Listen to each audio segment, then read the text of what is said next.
Our new anime begins with a man who was a knight in his previous life, but reincarnates as the strongest cat and gets pet by an elf girl in another world. He decides to protect her at any cost and live his harem life. The story begins with a man who is killed by a demon and then reincarnates in another world. Then he sees his skills and realizes he can absorb anyone's skills after eating them. He thinks he reincarnates to start her day and goes to a dungeon. After that, when he sees his face, he realizes he is reincarnated as a cat with extraordinary skills. Then he sees a demon lord Rimuru from That Time I Got Reincarnated as a Slime and decides to eat him and absorb his skills. After eating him, he gets infinite storage and decides to kill more creatures. He attacks a wyvern, kills it, and eats it. After that, he sees an anaconda that is bigger than mine, kills it, and eats it. Then we see Arya-chan riding on a boat, and a sailor is enjoying the view from the top. She reaches near a dungeon and shows her gold card, but the soldier is dreaming of looking at her pink card. On the other side, after killing the anaconda, the cat sees a treasure chest and gets excited because, in his previous life, he didn't find any. He opens the treasure chest and finds a transport crystal that teleports him to a dragon. The dragon, a menacing creature, sentences him to death and launches an attack. Despite the cat's efforts, the dragon's immense power leaves him defenseless. The dragon mocks him, calling him weak, and uses a skill called Ether Edge to launch an aerial attack. The cat, desperate to escape, faints from exhaustion. Then we see Arya-chan enter the dungeon and see the fainted cat. She reaches there to help him. The cat wakes up and feels strange about where he is, and thinks he should have died in the dungeon. A lady moves closer to the cat and is happy he woke up. The cat wonders who the lady is and if he is in heaven. The lady introduces herself as Arya-chan. He is given kitty milk, and he goes ahead to drink it. He promised to serve and protect his lifesaver as a true knight. The cat ran towards the way his master went. He decided to look after that. Suddenly, E-rank goblins appeared to attack. Arya-chan stood up and fought the goblins. The cat marveled at how his master fought with the knives. Then suddenly, one goblin started attacking from behind, but thanks to her cat, who saved her with his power, Arya-chan was surprised and wondered why the cat came to the dungeon and also how she was saved by him. She thought the cat was no ordinary cat. As he expected, his master caressed him and thanked him for saving her. He felt so relieved as he was placed on her juicy melons, and he got angry when a man stopped them. The man, who was an S-rank adventurer, invited Arya-chan to join his party and was trying to flirt with her. But Arya-chan turned him down, saying she was not interested in joining a party with a man. He kept pushing further with his dirty game, and that pissed off the jealous cat, who cursed the man looking at her with filthy eyes. Then the cat started attacking him and bit the man. The angry man got upset and moved ahead to kill the cat, but he was stopped by the guild's receptionist, Anasan, who was an X-rank adventurer. The man lied to Anasan, saying he was just showing off his sword and ran away out of fear. Anasan noticed the cat seemed promising and looked like a knight. Arya-chan told her the cat was her friend and had saved her when she was attacked earlier by a goblin in the dungeon. Arya-chan announced she would officially raise the cat as her pet from today on, and she named him Tama-chan. The cat, whose name is now Tama-chan, was happy he would be able to accompany his master without hesitation. Ana-san told Arya-chan the cat could also crossbreed, so he might attack her during the mating season, and they could grow up to 2 meters. She asked if she would be okay with that. Arya-chan invited Tama-chan for a bath, and he felt it was absurd for a proud knight like him to bathe with a female, but he did not have a choice. After all, he is his master's knight, and he needs to stay close to her in case anything happens. Arya-chan asked Tama-chan if she would ever become strong again and told him the story of how she was attacked by demonic troops years ago in the country where she used to live. It was then that the master fencer appeared. Tama-chan remembered he had heard about the master fencer and how he saved the entire country alone before, and had always wished to be like him. Tama-chan then made a promise that day to his master to protect her until the day she achieved her ambitions. A little while after bathing, when they got to the Adventure Guild, Anna said to give a report on the quest. She told them that it was not the right time because the man had just brought bad news to her. The bad news was that Tama-chan would be slain for injuring the Baron's son. Tama-chan immediately thought of running away to avoid being slain, but he still could not leave his master because of the vow he had made to her. The man told them the only solution was to have a duel with him, and if she won, the decree would be revoked and he would take her as a wife. Tama-chan felt so bad that he could not protect his master and promised to make the man pay for making his master cry. The duel began between the D-rank adventurer and Arya-chan. The man told Arya-chan to surrender as her cat was powerless and her moves were too simple. He wanted to attack her with a knife, but Tama-chan jumped into the scene and saved his master from getting stabbed. His only duty is protecting his master with his life. While the fight was going on, Tama-chan got hurt, and the man told Arya-chan that it would have been avoided if only she had accepted to be his wife. Tama-chan told his master not to surrender, as he would do everything to save her. He would have to use a non-magical skill, but he would be found out if he did that. All of a sudden, Tama-chan used one of his skills, Iron Shield, and the man suddenly went flying and landed on the floor. Arya-chan was confused if it was Tama-chan that did that, and in the end, she was able to defeat the man. Arya-chan was declared the winner, and she thanked Tama-chan for saving her. On the other hand, she scolded him and warned him not to do something dangerous like that next time. Ana-san told Arya-chan that the skill Tama-chan used at the end was so strong that he thought he was a monster, but he thought he had come across an elemental cat with racial skills that understand human language and emotion. After that, they went to their home and slept together. The cat was happy because now he had a chance to touch her juicy melons, and that's where episode 1 ends. Let me know if you need further adjustments. Ban tried to heal Fenri, but her injuries were too severe. Overwhelmed with grief, Ban lost his mind, and this is how you turn a hero into a villain. The anime begins in the royal capital of Paluma, a world where demi-humans are slaves, and the treatment of demi-humans is harsh. But only Banzo was the one who showed kindness to demi-humans and paid extra for their hard work. The demi-humans tried to return the money, knowing other humans would look down on Banzo for showing kindness to them. But his assistant Quinn told the guy to accept it since Banzo wouldn't back down. Banzo wanted equality for both humans and demi-humans, but suddenly his hands started to glow, and with a flash of light, he vanished and was summoned to an unknown place. In the Kiro Kingdom, where Banzo was summoned as a hero candidate. Then a minister told him they were battling against the Dark Army, so they had to summon heroes from other worlds. He brought out a crystal to assess Banzo's powers, and all the hero candidates received divine blessings, powers beyond imagination. But Banzo didn't receive the blessing, and he was just an ordinary guy with level 1. So Banzo asked them to send him back home, but on his right side, a blonde guy got summoned with maxed out abilities. He was no doubt a hero, and everyone left Banzo alone and didn't pay any attention to him. So the gate got closed, and he was left alone with no one. And even the king was busy with the blonde guy while ignoring Banzo. He was on the balcony wishing to get back home, but the gate had just closed due to their negligence in ignoring Banzo, and their inability to send Banzo back was the failure of their nation. So the king decided to send Banzo up to the north of the Dava forest, where he would live out the rest of his life. They excommunicated Banzo to hide their mistake, and the next morning Banzo was thrown into a carriage that would take him to the north. He tried to talk to the lizard men, but they were ordered not to talk with Banzo. So the days went by, and he arrived in the north after 20 days. The king had given him a magic bag with unlimited storage, but before leaving, the lizard warned him that a dark army lurks in this forest, so he must stay alert. With that, he left Banzo, and Banzo was relieved that the magic bag worked the same as in his world. He had many things for survival, but he brought out a shiny sword first. Some slimes came out, but they looked harmless. He was wrong, though. But with just a few hits, the blade reached its limit.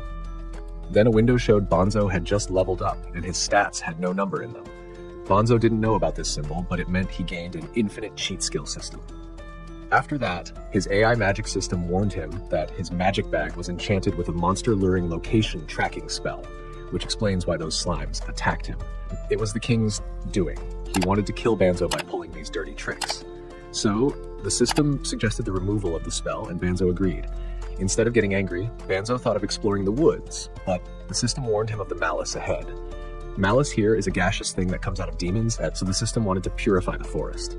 Banzo told the system to go right ahead, and with a big surge of divine power, the system purified the malice entirely. Now that he increased his level 100-fold, Banzo was shocked by the notifications. Meanwhile, in the capital, the first princess tried to persuade her father that he did wrong with Banzo, but the king couldn't care less what happens to a level 1 like him. Then a mage came out to inform him that large-scale divine power was detected. The king thought it must be from their overpowered blonde hero, but the mage corrected the king that the blonde hero was headed to the south, and the holy power came from the north, where they threw off Banzo. Now, we have to wait to see their reaction when they see Banzo.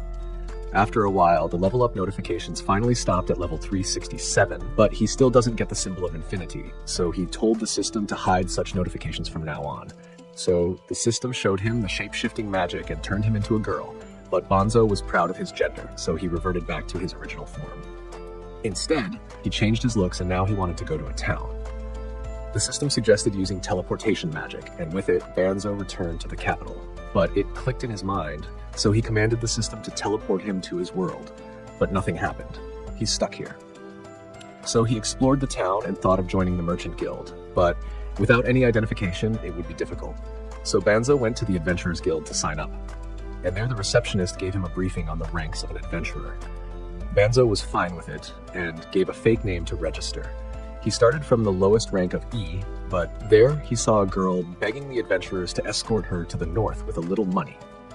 She wanted to go to that forest, where rumors say the Dark Army has gathered, so no one accepted her request. So Banzo happily agreed to take her there with his teleportation magic, which shocked the whole room. Then the Night Lady Balasa came in to question Banzo. They thought Banzo was a slave trader, because teleportation magic is the rarest of rare magic that barely anyone in this world could cast. So, he agreed to show them the spell and took them outside to prove it. He cast the teleportation magic and took them all to the north in mere seconds. Shocked by this, their mage Bolano thought Banzo must be a great sorcerer of the highest order, but he told her he's just a regular guy. Then Balasa apologized to him for her rudeness, and the kid was surprised that all the malice from the woods was gone. Banzo tried to tell him it was his doing, but the system warned him not to disclose his purification powers to a demon. The knights got on their guard because they heard a kid was lurking in the Adventurers Guild to escort her to Daba Forest, but whenever someone helped her, they vanished. After that, she showed her true colors at last. She was a demon of a high level and turned into a wolf. Her name was Fenry, younger sister of Pharrell, and her plans were to just observe as her brother ordered, but now she wants to kill all of them. But Banzo sent the girls back to the capital with teleportation magic and stayed behind to fight Fenry and their Fenry attacks, and Banzo used a leap spell to avoid her. The second time, he blocked her attack with earth magic. Fenry couldn't even come near Banzo, and in the end, he used a gravity spell to stop her. Banzo wanted to stop her without harming her, and the system suggested a subjugation spell that could manipulate the target and its thoughts. Banzo didn't like it, and Fenry was trying to break free. The system kept nullifying her spells and kept suggesting to Banzo to use subjugation, but if he did, the girl would practically become his slave.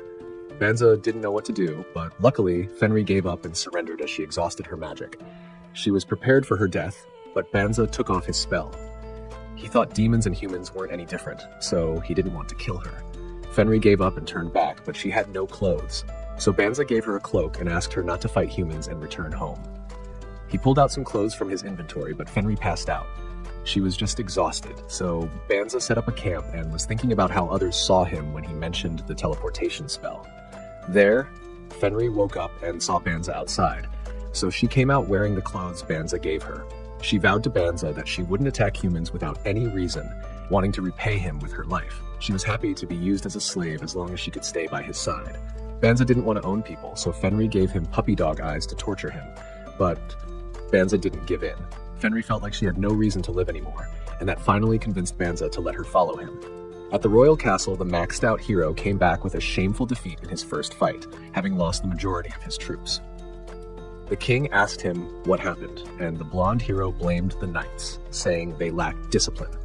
He claimed that when the monsters showed up, the soldiers panicked and broke formation, but he saved as many knights as he could, so the king should be grateful.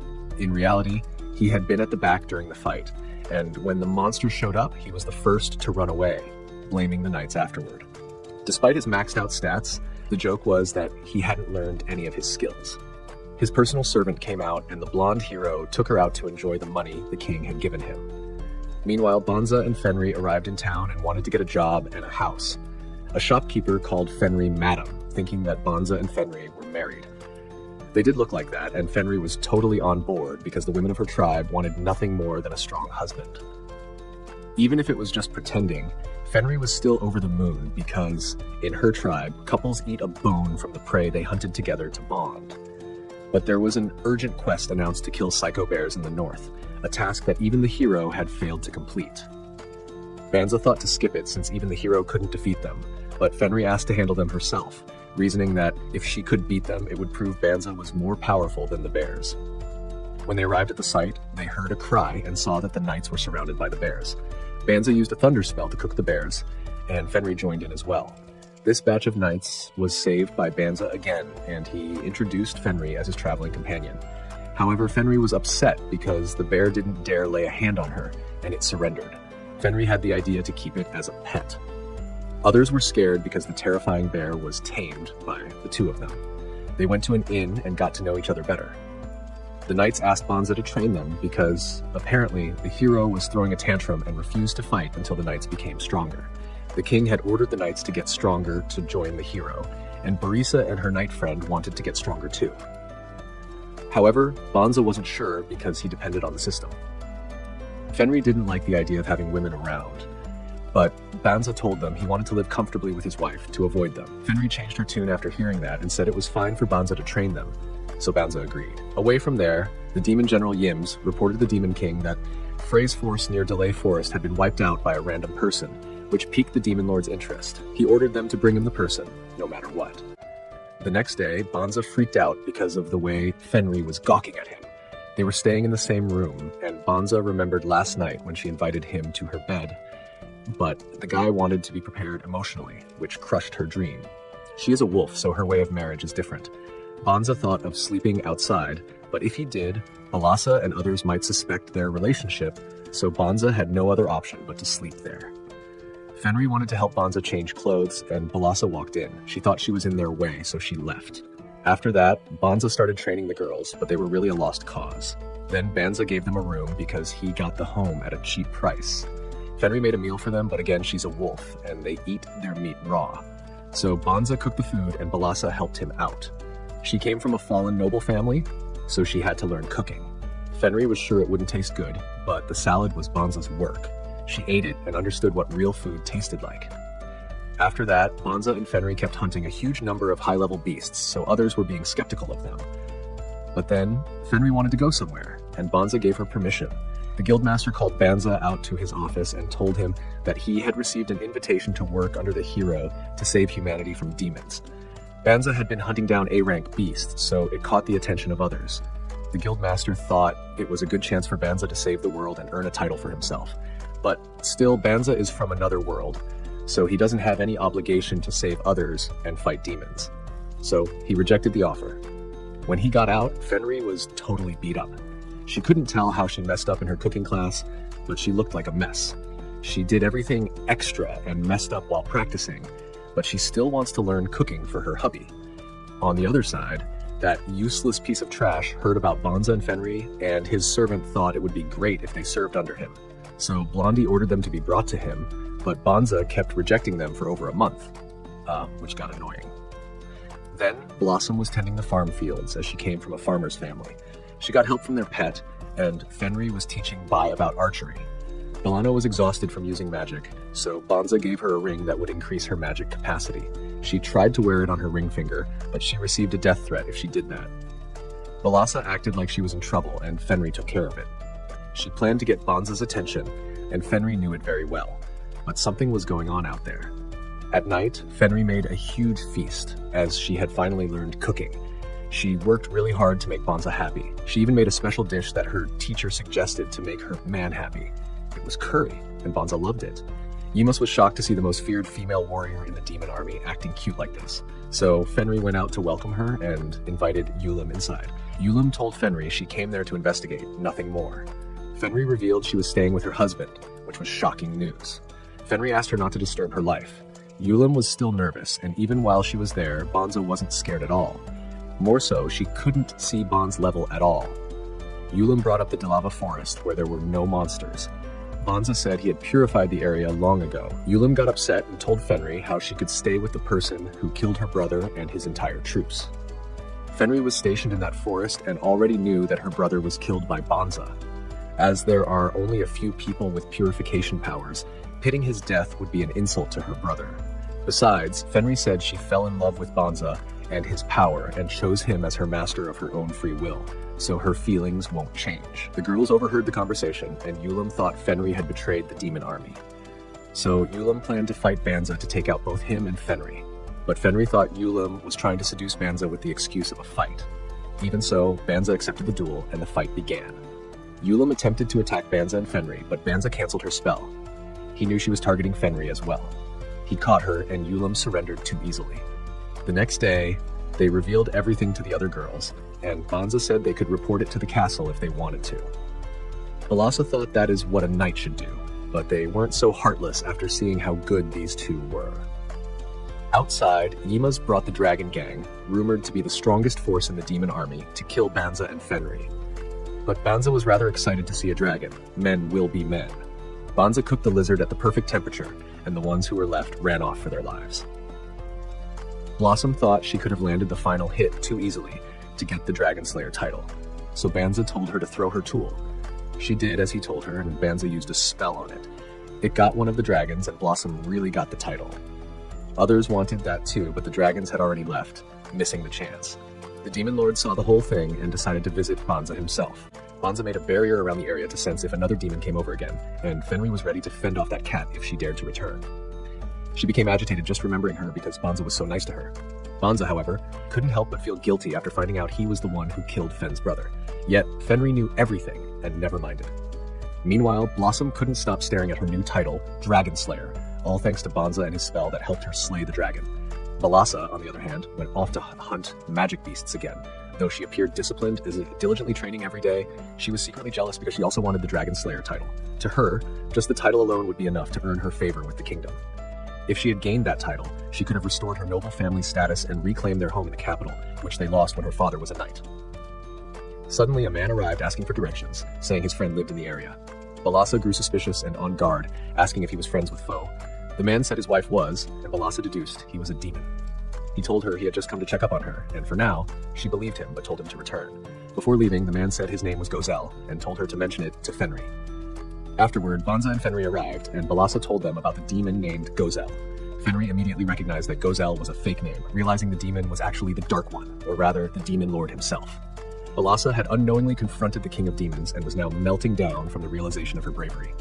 The next day, Gozel dropped by the house again for a chat. This time, Banza met him and invited him in for a comfortable talk, with Balasa caught in the middle.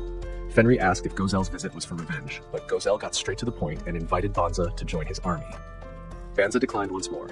Gozel assumed the Clyro Kingdom must have been on edge, wanting Banza for themselves, but Banza lived secluded and informed him that he was not from this world. Banza refused to pick a side merely because he was human, and didn't understand the reason behind the war. Gozel was surprised no one had told Banza, and he admitted he didn't fully know the reason either. The war had been raging for over 500 years since the first Demon Lord ascended the throne. The first Demon Lord came from another world and was accepted by demons who were oppressed by humans at the time. For 12 generations, every Demon Lord sought to rule the world, but Gozel was different. He had no interest in ruling, but still wanted to protect his people. He tried to convince Banza to join him, but Banza calmly rejected the offer again. Fenry enjoyed the tea more than the conversation, while the Demon King was fascinated by Banza's bravery. Still, Gozel didn't give up and left for now, but Balasa saw her life flash before her eyes. The next day, Gozel visited again, and Balasa ran away from him. The following day, he showed up once more, and Balasa ran again, continuing a comical cat-and-mouse chase. Eventually, a spy from the kingdom reported to the king that a demon kept visiting Banza. The king was ready to send his soldiers, but the first princess wisely advised him that it was unclear whether Banza had joined the demon army, and they might drive him to the demons if they upset him. She suggested they talk instead. However, the dumb, useless hero overheard and demanded soldiers so he could visit Banza himself. Meanwhile, Gozel told Yimas he was trying to win Banza over, but she informed him that others were unhappy with Gozel's actions. Banza was considering starting a new business selling dragon-scale items to make a living, but someone crossed his barrier. It was the hero and his army. The hero gave Banza two options: join him or be labeled a traitor for associating with a demon. The useless fool thought Banza was nervous because he couldn't answer. The hero dreamed of beating the Demon King, but Banza rejected him, choosing not to side with humans or demons. The hero then labeled Banza a traitor, but the girls defended him, saying Banza was not a traitor. The hero gave them two options as well: either convince Banza to join or be arrested. Tired of the hero's nonsense and how he involved innocent people, Banza decided to leave. Fenry was on board, and the girls also wanted to go with them. They believed the war between humans and demons was pointless and refused to follow a trash hero who threatened innocent lives. With that decision, Banza teleported his house, even the farm fields, to a new location. No one could believe their eyes. Banza had moved everything, including the fields. Gozel arrived and saw the mess the hero had caused. He had worked so hard to earn Banza's trust, but now Banza was lost without a trace. Gozel knew Banza would never pick his side now. Enraged, he ordered an all-out attack on the humans. Meanwhile, the cowardly hero ran away again. Banza and his family were teleported to the west of the kingdom, being out near Hofo town, far from both the hero and the demon king. The girls were just happy to live peacefully there, but war was now inevitable. When the king heard about it, the soldier told him that the hero was hiding in his house, rendering him useless. The king's aide suggested casting purification over the entire kingdom. At the north, the demon king's messenger informed him of this, and the demon king ordered Yemus to retreat, not wanting any of his men to get caught in the purification. The humans cast the purification, which spread across the kingdom. At the same time, Ban returned home, where Fenry was happily waiting for him, and during their meal, he mentioned he was searching for a trusted merchant to start his business. Fenry said she would take care of them, as it was her duty as the leader's wife to take care of the pack. Feeling awkward, Ban told them to just focus on their swordsmanship and magic. Meanwhile, in the capital, after casting the purification, the spell would take 3 months to wear off. However, the mages had depleted their magic, leaving them unconscious, even the king. The princess took on the duties of the king and ordered the hero to be thrown out, as it was his duty to protect the kingdom, but he had never shown up. The ministers considered summoning a new hero, but they didn't have enough mages to do so. The princess then chose to call the oracle for advice. Blondie was thrown out of his mansion and naturally didn't take it well, starting to throw blind threats, but the soldiers didn't care. The real hero, Ban, was enjoying his life with his wife. Ban thanked Fenry for all her hard work since they had moved. Fenry said she would do anything for him, and before Ban could say anything else, she fell asleep. Ban was happy that he was not alone in this world. The next day, the ladies gave them some time to go out on a date and took responsibility for the house. However, Ban was feeling shy, even though he's married. Fenry didn't pass up the opportunity and took Ban out on a date. They enjoyed their time like a normal couple, had snacks, went shopping, and visited the market, where Ban wanted to buy anything Fenry wanted as a sign of appreciation for all she had done. Fenry was overjoyed since no one had ever given her a gift. At the souvenir shop, Fenry got stuck looking at a brooch, and Ban bought it without a second thought. Fenry had been smiling ever since, which was obvious just by looking at her face. The other girls understood that their date went well. That night, Fenry snuck into Ban's bed to sleep with him. She was sound asleep, and Ban, feeling shy, adjusted her position as she wanted to stick close to him. The night passed just like that. The next day, that useless piece of trash, Blondie, broke into the treasury of the castle with his servant girl, looking for treasure or a weapon to defeat the demon lord and prove he was the one true hero. He believed he was chosen by fate, but was jealous that Ban could use a teleportation spell, but she couldn't. He wanted power, and then something started calling him, offering him the power he desired if he would release it. At a hidden door, he found a sword, and the voice instructed him to pull it out. Only Blondie could hear this voice. He pulled the sword, and a storm started swirling around. From it came a girl named Ha, a djinn. According to the rules in Aladdin stories in Anheim, whoever releases the djinn gets 3 wishes. Just as Blondie was about to make his wish, the scene shifted to the princess. The oracle had just arrived at the castle when collars appeared on everyone's necks. The oracle explained that they were sacrifice collars. Whenever someone makes a wish to the djinn, it takes a sacrifice, and once the wish is completed, those sacrifices will die. The princess explained that the first king had done the same, wishing to the djinn, which resulted in half the kingdom's population being sacrificed. That djinn had been sealed, and it took all the mage's powers to do so. Now, Blondie had released her. The princess ordered an investigation of the treasury vault and asked the oracle for advice. Using her power, the oracle told them to find the real hero, as he was currently in this world. Hearing this, everyone knew she was talking about Ban. The oracle told them that the hero was in the west, so someone ordered troops to bring Ban. However, the kingdom needed their remaining troops for defense, so the princess decided to go herself. At that time, Ban was showing a shield he made to a blacksmith to start his business. Ban told the blacksmith he had other items to sell and was looking for a trusted store owner to back him. The owner agreed to trust him. The girls were watching, and Balassa was impressed by Ban's negotiation skills. Fenry already knew that Ban had been a merchant in his previous world. Balassa envied Fenry for having Ban as her husband, and Fenry got on guard, thinking Balassa wanted Ban. However, Fenry pointed out that Balassa already had a suitor, Dol. Balassa was terrified at the thought. Ban came out with a deal done, and Fenry was sad that she wouldn't be able to spend as much time with Ban as she used to. She'd asked him to go hunting with her from time to time, and Ban agreed. Then Ha appeared. After identifying Ban, she attacked him. Ban's auto-defense activated, but Fenry, unaware of this, intervened and was seriously wounded. Ha attempted to attack again, but couldn't harm Ban. Ban tried to heal Fenry, but her injuries were too severe. Overwhelmed with grief, Ban lost his mind, and this is how you turn a hero into a villain. Banza remembered how Fenry accepted him despite knowing he was from another world, and how she loved him even after he accidentally killed her brother. Because of Banza, she was alone, and he had promised to take care of her, but now she was hurt. Banza used the time reversal spell to heal Fenry, which was an exclusive skill for djinns. Banza first started to beat the crap out of Heya for hurting Fenry. She tried to fight back, but to no avail. She peeked through his status and saw that his skills were at an infinite level. Fenry woke up and saw she was no longer injured. Banza explained that he had done something to heal her. Fenry was happy to see Banza fighting so fiercely for her, but she remembered that he was never like this. He was never one to enjoy fighting or beating someone who surrendered. Now he was merciless against the djinn because of her. He asked for mercy, but Banza refused because she had hurt Fenry. However, Fenry stopped Banza from killing Heya. She said she wouldn't be able to forgive herself if Banza killed someone and lost the kindness that made him who he was. Seeing Fenry fine, Banza felt relieved and hugged her. On the other side, the princess had arrived in the nearby area of West Town. She apologized to the mages for asking for teleportation while they were still recovering, but she had to find the real hero to save the kingdom. Meanwhile, things were falling apart. The sacrifice callers were breaking down, and the princess thought the djinn might have failed to grant Blondie's wish. The hero was now about to be arrested for the mess he had created. He thought the djinn had lied to him, but something else that had been sealed along with the djinn woke up. It took over the body of his personal servant, and she changed her clothes. She claimed to be from the Grand Magus of Delay and offered to grant Blondie's wish for power. However, she was lying. She gave him power, but it turned Blondie into a monster. She wanted revenge on the royal family for sealing her and took Blondie along. She saw the teleportation circle and decided to wipe out the entire royal family and their heirs. Meanwhile, Banza healed Heya.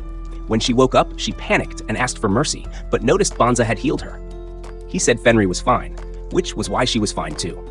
They discussed what to do with her. They couldn't hand her over to the guards or knights. Banza considered sealing her again, and Heya said she knew a memory reading spell, which could help.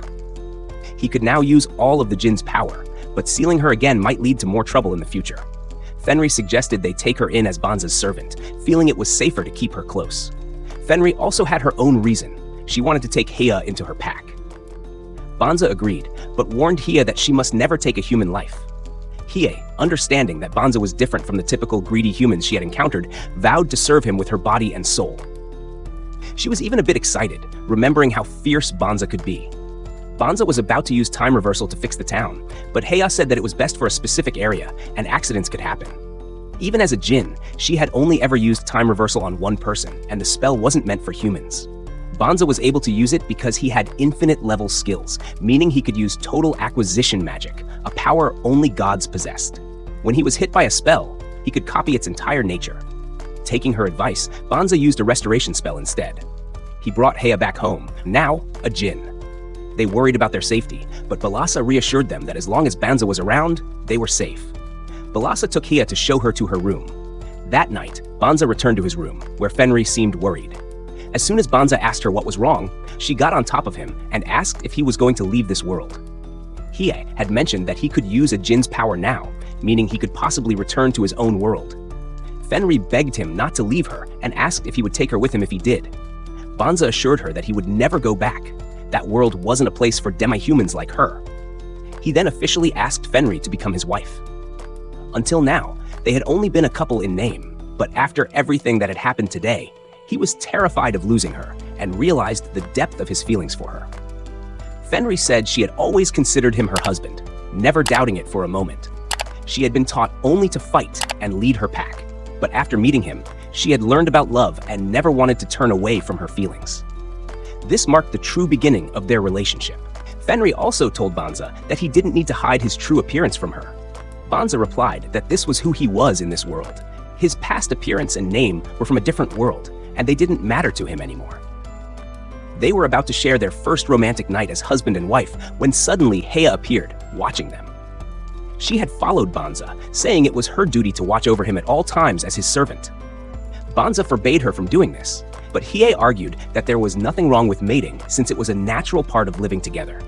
Privacy, however, was important, and Fenry lost her temper because Heya had intruded at such a critical moment. Their argument was heard downstairs, and Heya thought of becoming invisible, though it didn't make a difference. And that's where episode 6 ends. Until then, Take care.